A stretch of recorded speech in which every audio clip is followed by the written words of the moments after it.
आता एक मोठी बातमी समोरची अखेर आता 5 डिसेंबरला शपथविधी होणार आहे। खात्रीलायक सूत्रांची लोकशाही मराठीला ही माहिती मिळत आहे।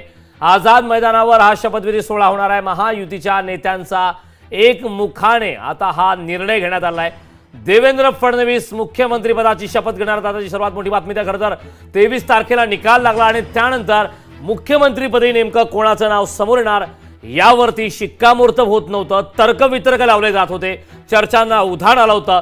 बैठकांचा धडाका, बैठकांचं सत्र हे राजधानी दिल्लीमध्ये देखील पाहायला मिळालं। मात्र आता यावरती अखेर शिक्कामोर्तब झालाय। मोठी बातमी समोर आलेली आहे। अखेर आता 5 डिसेंबरला शपथविधी सोहळा होणार आहे। खात्रीलायक सूत्रांच्या माध्यमातून लोकशाही मराठीला ही माहिती मिळते। तर आझाद मैदानावर हा शपथविधी सोहळा होणार आहे आणि महायुतीच्या नेत्यांनी आता एकमुखाने हा निर्णय घेतलेला आहे आणि यावेळी देवेंद्र फडणवीस हे मुख्यमंत्री पदाची शपथ घेणार आहेत। या संदर्भात ताजे अपडेट देण्यासाठी आपले प्रतिनिधी चेतन ननावरे आपल्या सोबत जोडलेले आहेत। चेतन, खरं तर 23 तारखेला निकाल लागला, त्यानंतर बैठकांचा धडाका, बैठकांचं सत्र सुरू आहे। अगदी राजधानी दिल्लीपर्यंत बैठका सुरू होत्या। मुख्यमंत्रीपदी नेमकी कोणाची वर्णी लागणार याबाबतची उत्कंठा शिगेला लागलेली होती आणि आता मात्र या समोर सर्व गोष्टी समोर आल्या आहेत, स्पष्ट झाल्या आहेत। महायुतीच्या नेत्यांनी एकमुखाने निर्णय घेतलाय। देवेंद्र फडणवीस यांच्या नावावरती शिक्कामोर्तब झालाय। काय यावरती सविस्तर माहिती? निश्चितच कारण संपूर्ण महाराष्ट्राला प्रतीक्षा होती ती शपथविधी आणि मुख्यमंत्री कोण होणार या दोन प्रश्नांची, आणि अखेर ही उत्सुकता आता संपलेली आहे। 5 डिसेंबरला आझाद मैदानावरती हा शपथविधी होणार आहे आणि देवेंद्र फडणवीस मुख्यमंत्री पदाची शपथ घेताना आपल्याला पाहायला मिळणार आहेत। महायुतीच्या नेत्यांनी एकमुखाने हा निर्णय घेतल्याची माहिती आहे ती खात्रीलायक सूत्रांकडून मिळालेली आहे। अद्यापपर्यंत वानखेडे स्टेडियम आणि शिवाजी पार्क या दोन स्थानांची चाचपणी चालू होती, मात्र 5 तारखेपर्यंत वानखेडे स्टेडियमवरती आणि एकंदरीत शिवाजी पार्कवरती दोन्हीही हे व्हेन्यू मिळत नसल्यामुळे अखेर आझाद मैदान ज्या ठिकाणी सध्या इस्तेमा सुरू आहे, 29 तारखेपासून 1 तारखेपर्यंत इस्तेमा संपल्यानंतर 5 तारखेला या ठिकाणी भव्य असा मंच उभारला जाईल आणि या ठिकाणी 288 पैकी जे 232 आमदार महायुतीचे निवडून आले आहेत त्या सर्वांना शपथविधीचं निमंत्रण दिलं जाईल। काही प्रमुख व्यक्ती आणि अधिकारी आणि काही सेलिब्रिटीही या शपथविधीसाठी उपस्थित असतील आणि 5 डिसेंबरला देवेंद्र फडणवीस आहेत ते मुख्यमंत्री पदाची शपथ घेताना आपल्याला आझाद मैदानावर पाहायला मिळतील। करण, चेतन, देवेंद्र फडणवीस यांच्या नावावरती अखेर शिक्कामोर्तब झालेला आहे। 5 डिसेंबरला आझाद मैदानावरती हा शपथविधी सोहळा होणार आहे। या व्यतिरिक्त जी चर्चा सुरू आहे तिन्ही पक्षामध्ये महायुतीच्या की कुठल्या पक्षाला किती खाते मिळणार, या व्यतिरिक्त मुख्यमंत्री पदाच्या व्यतिरिक्त अन्य कोणत्या मंत्र्यांचा शपथविधी होणार आहे याबाबतची काही स्पष्ट माहिती आली का? निश्चितच मुख्यमंत्र्यांसोबत उपमुख्यमंत्री आणि काही मंत्री जवळपास 20 ते 25हून अधिक मंत्री आहेत त्या पहिल्याच शपथविधीमध्ये आपल्याला शपथ घेताना पाहायला मिळतील। त्यामध्ये भाजप, शिवसेना आणि राष्ट्रवादी या तिन्ही पक्षांच्या मंत्र्यांचा समावेश असेल। विशेष करून आता नेमकं किती व्यक्तींमध्ये कुठल्या व्यक्तींना स्थान मिळतं हे पाहणं महत्त्वाचं असेल, कारण भाजपमध्ये जी चर्चा सुरू आहे काही ज्येष्ठ आणि काही तरुण चेहऱ्यांना या ठिकाणी संधी दिली जाईल। यामध्ये जातनिहाय आणि विभागनिहाय असे दोन्हीही जे क्लेम आहेत ते केले गेलेले आहेत, जेणेकरून आगामी महाराष्ट्रामध्ये येऊ घातलेल्या स्थानिक स्वराज्याच्या निवडणुकांमध्ये सुद्धा भाजप पुन्हा एकदा नंबर 1चा पक्ष म्हणून समोर येऊ शकेल। आणि म्हणूनच आता दुसरी प्रतीक्षा असेल ती म्हणजे नेमकं कुणाकुणाच्या गळ्यात मंत्रिपदाची माळ पडणार आणि कुणाकुणाला दुसऱ्या विस्तारापर्यंत प्रतीक्षा करावी लागणार। त्यामुळे प्राथमिक स्तरावर तरी मुख्यमंत्री आणि 2 उपमुख्यमंत्री अशा 3 प्रमुख पदांसहित 20हून अधिक मंत्री आहेत ते या ठिकाणी पहिल्या शपथविधीमध्ये शपथ घेताना पाहायला मिळतील। करण, चेतन, यामध्ये एक महत्त्वाचा मुद्दा वारंवार समोर येत आहे की एकनाथ शिंदे हे उपमुख्यमंत्री पदाची शपथ घेणार का, ते उपमुख्यमंत्रीपद स्वीकारणार का, त्या प्रकारची अमित शहा यांच्या माध्यमातून त्यांना विनंती करण्यात आल्याची देखील माहिती मिळत आहे। याबाबतची काही माहिती मिळाली का? निश्चितच आता शिवसेनेकडून उपमुख्यमंत्री पदासाठी नेमकं कोण शपथ घेणार ही माहिती अद्याप गुलदस्त्यात आहे। त्यामुळे शपथविधीपर्यंत एकंदरीत ही उत्सुकताही संपेल अशी अपेक्षा व्यक्त करता येईल। मात्र तुर्तास तरी अजित पवार हे उपमुख्यमंत्री पदाची एक शपथ घेताना पाहायला मिळतील आणि मुख्यमंत्री म्हणून देवेंद्र फडणवीस दिसतील। त्यामुळे शिवसेनेकडून आता उपमुख्यमंत्री पदासाठी एकनाथ शिंदे शपथ घेतायत की त्यांच्याऐवजी उदय सामंत किंवा अन्य कुठल्या मंत्र्याची वर्णी लागते हेही पाहणं महत्त्वाचं असेल। करण, चेतन, 2 केंद्रीय मंत्रिपदे देखील मिळणार आहेत अशी चर्चा होती, एक राष्ट्रवादीला आणि एक शिवसेनेला, त्याबाबतची काही माहिती आहे का?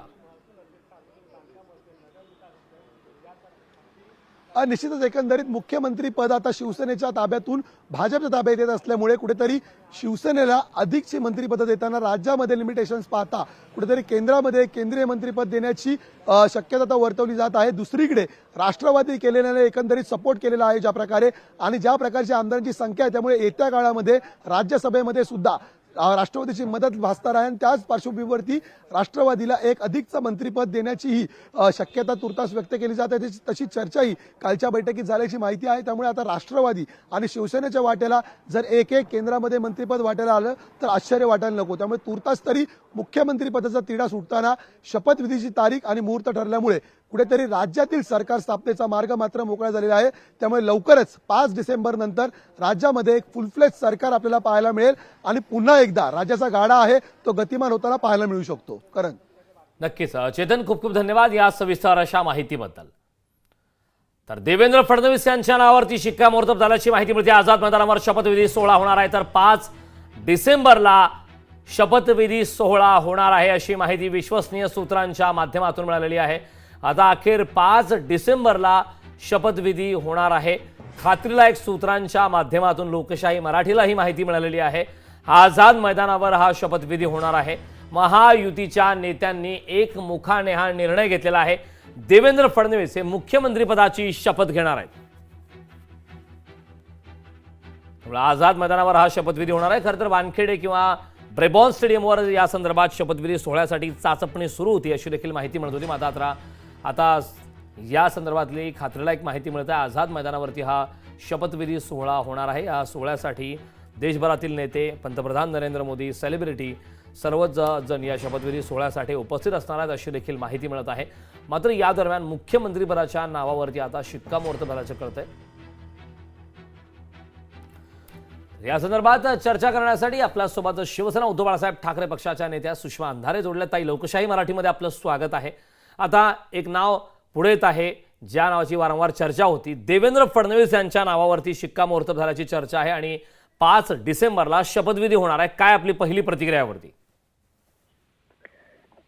देवेंद्रजी मुख्यमंत्री होणार आहेत याची जरी शक्यता वाटत असली तरी आम्हाला कुठेतरी असं वाटत होतं की बहुल मराठा असणारा हा एरिया आणि त्यातली त्यात ओबीसींनी जर मतदान केलेलं असेल तर ओबीसीचा मुख्यमंत्री या महाराष्ट्राला लाभेल आणि या निमित्ताने कदाचित सुधीर मुनगंटीवारांसारखं नाव पुढे येईल किंवा लाडकी बहीण योजना जर म्हणत असाल तर हे माप बहिणीच्या पदरात का असू नये, या न्यायाने भाजपातल्या एखाद्या महिलेला हा न्याय मिळेल, मान मिळेल असंही वाटत होतं। पण ठीक आहे, जर सगळंच केंद्रातून ठरत आहे तर त्यावर बोलण्यात काही अर्थ नाही आणि काही लॉजिक मांडण्यातही अर्थ नाही। पण मुद्दा हा आहे की जर 5 तारखेला शपथविधी असेल तर राज्य कुणाच्या भरोशावर चालवलं जात आहे। नक्कीच ताई, आपण आपल्याशी असेच जोडलेला आपल्यासोबत भाजपचे नेते प्रवीण दरेकर देखील जोडले। दरेकरजी, लोकशाही मराठीमध्ये आपलं स्वागत आहे। सुषमाताई यांनी आता एक प्रतिक्रिया दिलेली आहे की खरं तर आता केंद्रातनंच सर्व काही दिल्लीतनंच ठरत आहे। आपल्याला अपेक्षित होतं की काही ठिकाणी लाडक्या बहिणींसाठी विचार केला जाईल। ओबीसी मोठ्या प्रमाणात ओबीसी मतदारांनी मतदान केलेलं आहे, त्या गोष्टींचा विचार करता एखादा दुसरा नेता समोर येऊ शकला असता अशी प्रतिक्रिया दिली। दरेकरजी, आपली यावरती प्रतिक्रिया? मला वाटतं आमच्या सुषमाताई अत्यंत कल्पक आणि हुशार आहेत, परंतु आता त्यांना माझं सांगणं आहे की निवडणुकाही संपल्या, आता अजेंडा सेट करून काय उपयोग नाही। एक तर आमच्यात काही विसंवाद होणार नाही। सुधीर भाऊ मुनगंटीवार हे तिकडे मुख्यमंत्री पद इच्छुकही नाहीत आणि त्या ठिकाणी बहिणींची काळजी घ्यायला पाहिजे, बहिणींची काळजी घ्यायला भाऊ समर्थ आहेत। पुन्हा आता मराठा पाहिजे, ओबीसी पाहिजे। मला वाटतं आता निवडणुका संपल्या आहेत। जे काय तुम्हाला जातीपातीचं राजकारण करायचं होतं, समाजामध्ये विद्वेष करायचा होता, ते सगळं करून झालं।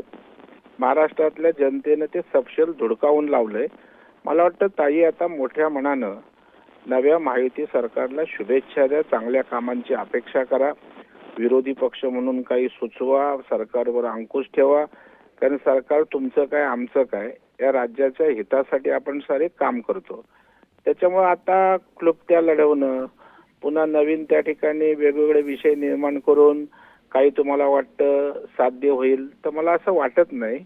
जर आपण स्पोर्टिंगली सगळं घेतलं पाहिजे, थोडं त्रासाचं होईल, पचवायला अवघड जात आहे, मलाही मान्य आहे, परंतु मला वाटतं राज्याच्या हितासाठी ते करावं अशी माझी ताईंना त्या ठिकाणी विनंती राहील. आणि देवेंद्रजी होणार असतील तर त्यांना मोठ्या मनाने शुभेच्छा दिल्या. असं काय वाईट आमच्या ताईचं काय केलेलं नाही किंवा त्यांच्या आणखी कोणाचं काय केलेलं नाही. त्याच्यामुळे जर ते होत असतील तर आपण शुभेच्छा देतो. ती महाराष्ट्राची कल्चर आहे.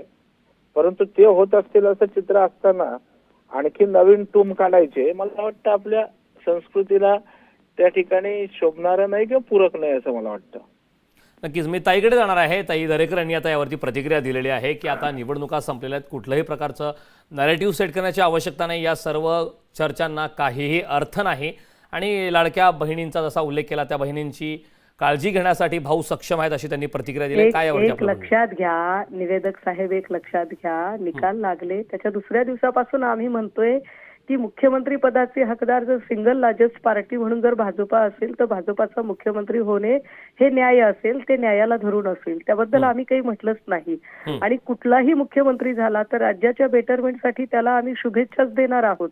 मुद्दा आम्ही फक्त दोनच प्रश्न उपस्थित केलेले आहेत की तुम्ही म्हणताय की आम्ही लाडक्या बहिणीची काळजी घेऊ, म्हणजे लाडक्या बहिणीला देणार 1500 आणि भाऊ सांभाळणार अख्खी तिजोरी, हे काही बरोबर नाहीये. फक्त बहिणीला सुद्धा संधी मिळायला हवी होती, एवढा साधा मुद्दा आहे. दुसरा प्रश्न असा विचारला की तुम्ही 5 तारखेला शपथविधी म्हणताय. शिंदे गटाचे एक वाचाळवीर असणारे प्रवक्ते म्हणत होते की म्हणजे त्यांना हे माहितीच नव्हतं की आपल्याला ईव्हीएमच्या कृपेने बहुमत मिळू शकतं. तेव्हा ते असं सांगत होते की जर 23 आणि 24 पर्यंत जर 48 तासात सरकार नाही ठरलं तर 26ला राष्ट्रपती राजवट लागेल. म्हणजे महाविकास आघाडीचं सरकार असतं तर तुम्ही 26ला मुख्यमंत्री नाही ठरवला तर लगेच राष्ट्रपती राजवट लावणार होतात. मग आता ते वाचाळवीर प्रवक्ते कुठे गेले? प्रवीण भाऊ तुम्हीही न्यायाने बोलावं. त्या वाचाळवीर प्रवक्त्यांना तुम्ही काय संदेश द्याल की जे सांगत होते की जर 2 दिवसात नाही झालं तर आम्ही राष्ट्रपती राजवटीची मागणी करू, आणि आता मात्र तुम्ही 5 तारखेला शपथविधी म्हणताय. मग 5 तारखेपर्यंत, कारण काळजीवाहू मुख्यमंत्र्यांनी राजीनामा दिलेला आहे, काळजीवाहू मुख्यमंत्र्यांनी राजीनामा दिल्यानंतर 5 तारखेपर्यंत राज्य कुणाच्या भरवशावर, एवढा साधा प्रश्न नाही का विचारायचा प्रवीण भाऊ? एकीकडे तुम्हीच म्हणताय की विरोधक म्हणून अंकुश ठेवा आणि दुसरीकडे तुम्हीच डिनाय करताय. चित भी तुम्हारी पट भी तुम्हारी, ऐसे कैसे चलेगा भाऊ? अगदी नक्कीच. सुषमाताई आणि प्रवीण दरेकरजी, आपण लोकशाही मराठीशी संवाद साधलात त्याबद्दल खूप खूप धन्यवाद. यानंतर या बुलेटिनमध्ये वेळ झालेली आहे. इथंच थांबण्याची. पाहत राहा लोकशाही मराठी.